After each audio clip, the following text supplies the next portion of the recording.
Hi friends, ఈరోజు మనం ఈ వీడియోలో ఇంటర్నేషనల్ స్పేస్ స్టేషన్లో 9 నెలలు కేవలం ఇద్దరే ఉన్నారు.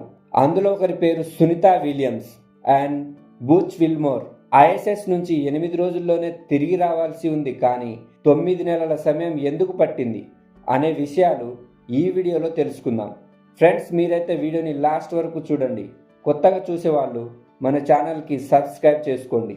అమెరికాలోని ఫ్లోరిడా ప్రాంతంలో ఉన్న నాసా అంతరిక్ష కేంద్రం నుంచి ఇంటర్నేషనల్ స్పేస్ స్టేషన్ రీసెర్చ్ కోసం వీరిద్దరిని జూన్ 5వ తారీఖు 2024 ఉదయం 10 గంటల 53 నిమిషాలకు స్టార్ లైనర్ అనే స్పేస్ షిప్ భూమి నుంచి ఐఎస్ఎస్ విజయవంతంగా పంపడం జరిగింది.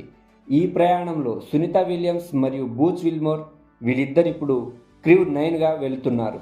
అదే రోజు సాయంత్రం 7 గంటల 30 నిమిషాలకు స్టార్ లైనర్లో కొన్ని సాంకేతిక లోపాలున్నట్లు సునీత విలియమ్స్ గమనించారు. అయితే ఈ విషయాన్ని ఫ్లోరిడాలో ఉన్న నాసా అంతరిక్ష కేంద్రం ఉన్నవారికి స్టార్ లైనర్లో కొన్ని సాంకేతిక లోపాలున్నట్లు ఒక రిపోర్ట్ని అందించడం జరిగింది. అప్పటికి ఆ స్టార్ లైనర్ 200 కిలోమీటర్ల వరకు అంతరిక్షంలో ప్రయాణించింది. మరో 219 కిలోమీటర్ ప్రయాణాన్ని అదే సాంకేతిక లోపాలు ఉన్న స్టార్ లైనర్ స్పేస్ ద్వారానే ప్రయాణాన్ని కొనసాగించారు. అయితే ఫ్రెండ్స్, భూమి నుంచి ఐఎస్ఎస్ ఎంత దూరం ఉందంటే 419 కిలోమీటర్లు. ఇక్కడ ఒక విషయం మీరు గమనించాలి. మన ప్యాసింజర్ విమానాలు అలాగే ఫైటర్ జెట్లు దాదాపుగా 7 కిలోమీటర్ల నుంచి 14 కిలోమీటర్లు పైకి మాత్రమే ఎగురుతాయి. కానీ ఈ స్టార్ లైనర్ అనేది దాదాపుగా 430 కిలోమీటర్ల వరకు ఎత్తులో వెళుతుంది. ఫ్రెండ్స్, తర్వాత రోజు అంటే జూన్ 6వ తారీఖు 2024 ఆ రోజు ఐఎస్ఎస్ ఇంటర్నేషనల్ స్పేస్ స్టేషన్కు చేరుకున్నారు.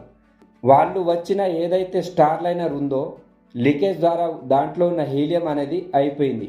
అయినా ఇంటర్నేషనల్ స్పేస్ స్టేషన్లో వాళ్ళ పనిని వాళ్ళు ప్రారంభించడం జరిగింది. ఆ పని జూన్ 6వ తారీఖు నుంచి జూన్ 10వ తారీఖు వరకు స్పేస్ స్టేషన్లో పూర్తి చేసుకున్నారు. జూన్ 11 తిరిగి భూమి మీదకి రావడానికి వచ్చిన స్టార్ లైనర్తో ప్రయత్నం చేద్దామనుకున్నారు. కానీ కొన్ని సమస్యలు వాళ్ళు వచ్చినప్పుడే ఉన్నాయి కదా, మళ్ళీ తిరిగి వెళ్ళినప్పుడు మళ్ళీ సమస్యలు వస్తే ల్యాండింగ్ అనేది కష్టమవుతుంది అనే ఉద్దేశంతో నాసాకు క్రూ 9 రిపోర్ట్లు అందించారు. అప్పుడు నాసా మరొక స్పేస్ ఎయిర్క్రాఫ్ట్ను పంపిస్తామని అన్నారు. జూన్ 14న క్రూ 9 టీంను భూమి మీద తీసుకురావడానికి అంతరిక్ష కేంద్రం నాసా ప్రయత్నం చేసింది. కానీ ఆ ప్రయత్నం విఫలమవడంతో అక్కడే ఉండిపోవాల్సి వచ్చింది ఇద్దరు. నాసా మరోసారి సెప్టెంబర్ 7వ తారీఖున ఫ్లోరిడా ప్రాంతంలో ఉన్న అంతరిక్ష కేంద్రం నుంచి ఇంకో ఎయిర్క్రాఫ్ట్ను పంపడం ప్రారంభించారు. కాకపోతే అది లాంచింగ్ టైంలోనే కొన్ని సాంకేతిక లోపాలున్నాయని దాన్ని నిలిపేయడం జరిగింది. నాసా ఇప్పుడు ఏం చేయాలి అని ఇతర దేశాల వైపు చూడడం జరిగింది. ఎలాగైనా సరే ఆ ఇద్దరిని భూమి మీదకి తీసుకురావడానికి పలు ప్రయత్నాలు చేసి విఫలం అవ్వడంతో ఎలాన్ మస్క్ సాయంతో ఇంకొక ఎయిర్ క్రాఫ్ట్ను మళ్ళీ పంపడానికి ఒప్పందం చేసుకున్నారు. అయితే ఎలాన్ మస్క్ మరియు ట్రంప్ ఇద్దరు కలిసి space X dragon air craft సాయంతో ప్రయత్నం చేద్దామని అనుకున్నారు. మార్చి 14, 2025 శుక్రవారం రాత్రి 11 గంటల 3 నిమిషాల 7 సెకండ్లకు ఎలాన్ మస్క్ తన దగ్గరున్న space X dragon crew 10 team సహాయంతో క్రూ 9 టీం తీసుకురావడానికి పంపించారు.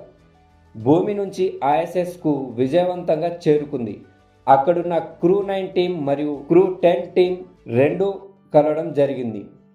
తిరిగి ప్రయాణానికి క్రూ 9 టీం ఐఎస్ఎస్ విడిపడే కొంచెం ఎత్తు తగ్గించుకుంటూ దాదాపు 419 కిలోమీటర్ల నుంచి కొంచెం ఎత్తు తగ్గించుకుంటూ ఆ రాత్రికి డిఆర్బిట్ బాండ్ చేస్తారు.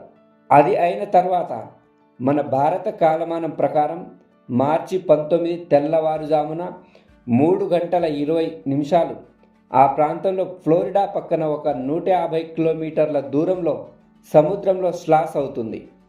ఆ ప్రాంతంలో ఉన్న నావీ ఆఫీసర్లు దానికి గుర్తించి షిప్ సహాయంతో ఒడ్డుకు తీసుకొస్తారు. దాంట్లో ఉన్న సునీత విలియమ్స్ మరియు బూచ్ విల్మోర్ కొన్ని మెడికల్ టెస్టులు చేస్తారు. కాకపోతే అంతరిక్ష ప్రయాణం వీరికి కొత్త కాదు. ఇద్దరు ఎంతో అనుభవం ఉన్న వేమగాములు. కానీ వారు రావాల్సిన సమయ వ్యవధి పెరగడం వల్ల గురుత్వాకర్షణ శక్తి తక్కువ ఉన్న అంతరిక్షంలో వారి శరీరాలపై ఖచ్చితంగా ప్రభావం పడుతుంది. ఫ్రెండ్స్, నెక్స్ట్ వీడియోలో మనం దీని పార్ట్ 2 గురించి తెలుసుకుందాం.